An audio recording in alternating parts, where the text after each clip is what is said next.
Hey guys, welcome to another Trade Genius podcast. Bob and Phil here as always. Guys, we've shown you that the consumer is tapped out. So how's this market going to keep pumping? Well, we're going to show you. Let's dive in.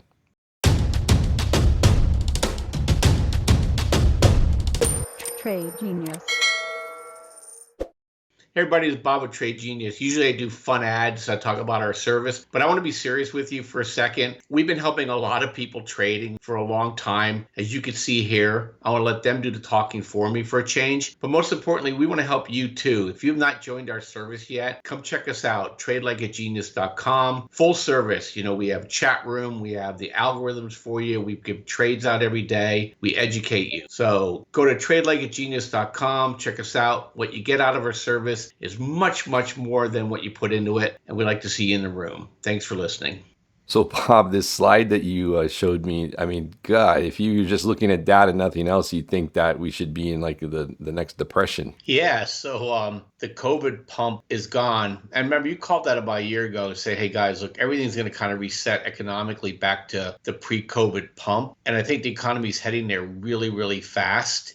Jobless claims came out today. They were higher than expected. All of a sudden, rents are not going up anymore. Energy's flattening out. And so we're thinking, okay, so is the Fed now going to use this as an excuse because the consumer can't carry it anymore and politicians are desperate to be reelected. So what are they going to do? I think it's going to be Pump City, Phil. Let me show you this chart of the consumer. This is amazing. Okay, it's gone. Consumers have no savings left. And right now we're kind of in a bifurcated kind of economy. If you have a great job, it's like, 1928 all over again, right? If you don't have a job, it's like 1932 all over again. Right. And so I think it's really weird. It's auto markets are dead, housing markets are dead, credit cards are dead. Yet cruise ships are like at max capacity right now. So I think what's happening here now is that, if you have liquidity, you're going to do well. And so the Fed and the Treasury are going to team up to provide liquidity. And this money's not going to go to the consumer that doesn't have anything, Phil. That money's all going to go and it's going to find its way into the households that already have money. And they're just going to pump the stock market. So today the Fed came out and started talking about, maybe we're going to be talking inflation next month. Are we back going to be in the zone again? After the jobs report came out today, September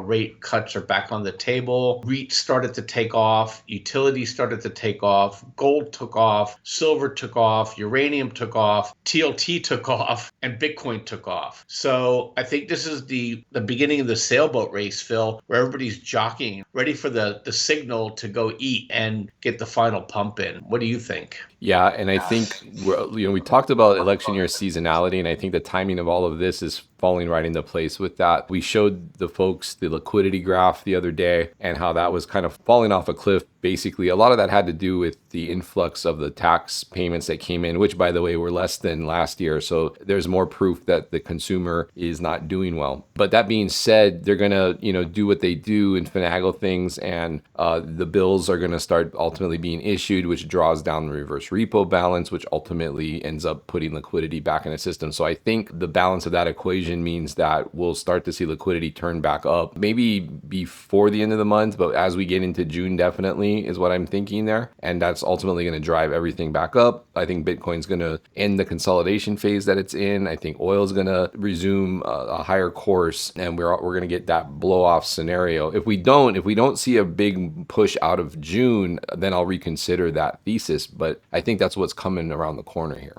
Yeah, I totally agree with you. It's really interesting. I expected oil to be hit harder in this seasonal off period here, but it's just holding up. And ExxonMobil is putting in maybe breaking out of a bull flag that may take it up another, $17 to $25, Phil. And so all that smells to me is that we got to get out of paper. Yesterday, Russia, represented to the IMF, is still yakking about the collapse of the dollar, and the rise of the BRICS. We're getting a lot of feedback also, Phil. Maybe we should talk about that later this week. Some of our customers also see some of the comments saying you guys are bullish the dollar, but the BRICS are talking about taking the dollar out. Maybe we should discuss why we feel that way, and also maybe correct some misunderstandings about how money really works. So we should talk about that because it's important to understand why the BRICS really have no hope. But in the meantime, the Fed and the Treasury are really, they're in they're actually in really good position to do the pump fill. So Yellen has the ability to flip to short-term bond sales. She's been they've been playing nice so far this month, 10-year bond auctions and stuff like that. Fed hasn't bought back any treasuries yet, did any QE yet. So these guys can pump this market here for 3 to 6 months without even breathing hard. It's the consequences at the other side of it that are a problem. But since you and I are talking trading, we really don't care about the consequences per se. We just have to make sure we get it right and participate in whatever trend that is, because when that trend does end, inflation is coming, I think, like a big dog, and it's going to really scare people. And that whiff of inflation is going to cause the super pump that we'll probably see in 26 and 27 that really is going to end all wars, I think. Totally agree. Well, guys, let us know what you think in the comments below. As always, please check out our stuff over at tradegenius.co if you're needing help navigating these markets. It's going to be crazy as we progress through the year, and a lot of volatility, but a lot of opportunity as well. Thanks, Bob. Thank you guys for watching. We will catch you guys on tomorrow's video. Take care.